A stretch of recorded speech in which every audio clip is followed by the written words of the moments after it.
ಗೀತಾ ಮಹಾತ್ಮೆ. ಯುದ್ಧ ಭೂಮಿಯಲ್ಲಿ ಅರ್ಜುನನು ಪರಮಾತ್ಮನ ವಿಶ್ವರೂಪ ಕಂಡು ಭಯ ಆಶ್ಚರ್ಯದಿಂದ ಮೂಕವಿಸ್ಮಿತನಾದಾಗ ಶ್ರೀಕೃಷ್ಣನು ಅವನನ್ನು ಸಮಾಧಾನಪಡಿಸುತ್ತಾ ಹೀಗೆನ್ನುತ್ತಾನೆ. ಶ್ರೀ ಭಗವಾನುವಾಚ ಮಯಾ ಪ್ರಸನ್ನೇನ ತವಾರ್ಜುನೇದಂ ರೂಪಂ ಪರಂ ದರ್ಶಿತಮಾತ್ಮಯೋಗಾತ್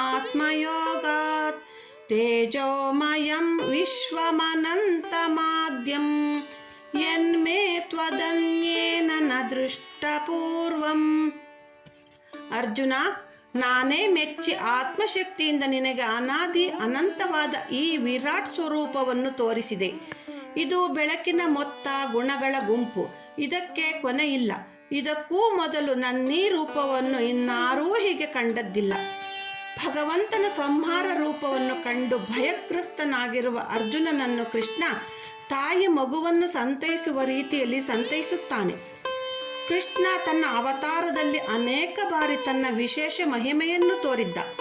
ಮಣ್ಣು ತಿಂದ ಕೃಷ್ಣನ ಬಾಯಿಯನ್ನು ತೆರೆಯಲು ಯಶೋದೆ ಹೇಳಿದಾಗ ಆಕೆಗೆ ತನ್ನ ಬಾಯಿಯಲ್ಲಿ ಇಡೀ ಬ್ರಹ್ಮಾಂಡದ ದರ್ಶನ ಮಾಡಿಸಿದ್ದ. ಇನ್ನೊಮ್ಮೆ ಹಾಲು ಕುಡಿದು ಆಕಳಿಸಿದ ಪುಟ್ಟ ಕೃಷ್ಣನ ಬಾಯಿಯಲ್ಲಿ ಯಶೋದೆ 3 ಲೋಕಗಳ ದರ್ಶನ ಪಡೆದಿದ್ದಳು. ಸಂಧಾನಕ್ಕೆಂದು ಧೃತರಾಷ್ಟ್ರನ ಸಭೆಗೆ ಬಂದ ಕೃಷ್ಣನನ್ನು ದುರ್ಯೋಧನ ಬಂಧಿಸಲು ಪ್ರಯತ್ನಿಸಿದಾಗ ಅಲ್ಲಿ ಕೃಷ್ಣ ತನ್ನ ವಿಶೇಷ ರೂಪವನ್ನು ತೋರಿದ್ದ. ಇಷ್ಟೇ ಅಲ್ಲದೆ ಅಕ್ರೂರನಿಗೆ, ಗರ್ಗಾಚಾರ್ಯರಿಗೆ, ಉದಂಕಮುನಿಗೆ ಕೂಡ ಕೃಷ್ಣನ ವಿರಾಟ್ ಸ್ವರೂಪದ ದರ್ಶನವಾಗಿತ್ತು.